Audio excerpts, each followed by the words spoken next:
ที่สายต้นส้มนี่เอามาหอดแล้วที่สายต้นส้มโอ้เดี๋ยวตัวใหญ่ๆเอาไหมขึ้นไปเอาไหมจุดน้อยขึ้นไปโลกเบิ้งหันส้มหันแล้วต้นใหญ่เห็นแหละแม่นบ่อาจารย์ อ๋อผมมีเบิดแล้ว โลกแล้วนะต้นใหญ่ๆเห็นแหละแม่นบ่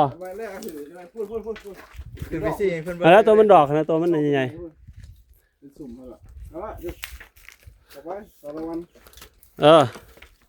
นั่นแหละ เอาละเอามาเป็นต้นเลยฮะต้นใหญ่ฮะ เอามันเลยโลด เอาไหมก่อยใหญ่ฮะมาหากินแบกขึ้นอยู่แบบเป๊กขึ้นอยู่มาเชียนเพื่อนกัน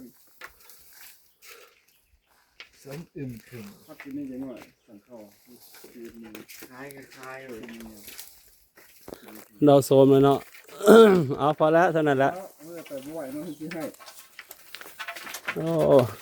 แต่ก่อนหนามอยู่นี่เว้ยมีหนามม้วนแล้วนี่ ม้วนแล้วโอ้ปอกลูกปืน โอ้ กระตุ้นแทน นี่ครูบาอาจารย์เพิ่นก็นอนนี่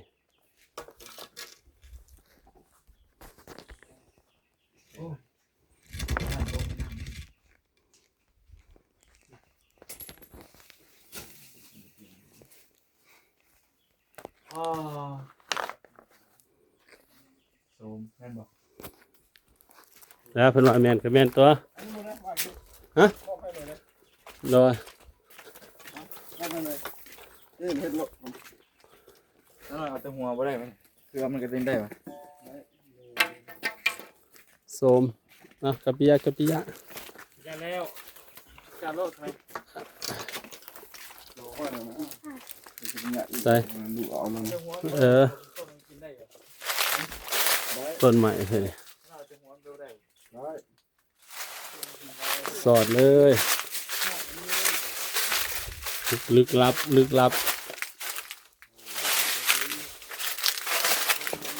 ี่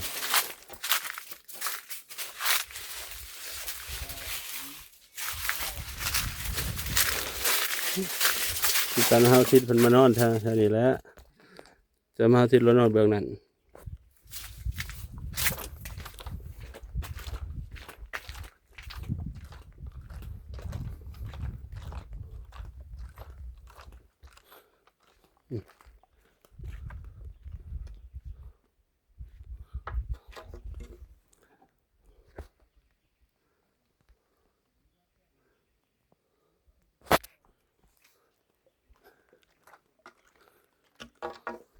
สุดก่อนพออาจารย์มีแต่พานซื้อๆบ่ได้นอนอยู่นี่เอายางพานพูนลงไปหัวอีเจ็ดที่ลุมแต่บ่ฮอดหัวอีเจ็ดดอกเดี๋ยวมาเลาะเบิ่งตรงนี้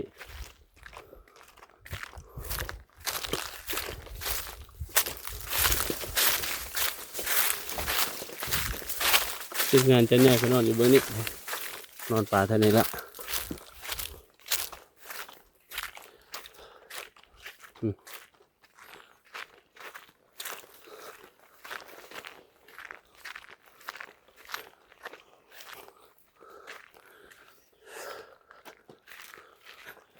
จะใหญ่ไปนอนอยู่บน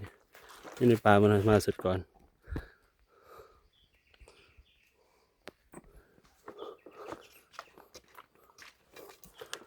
ดอกตัวนี้โอ้โหดอกจำปาต้นจำปาโคก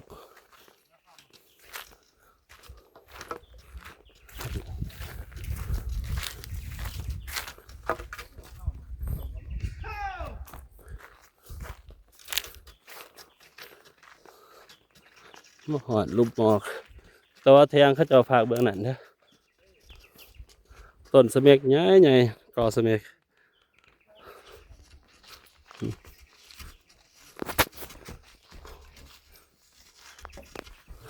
บ่สั่งข้าวบ่เขาหน่อย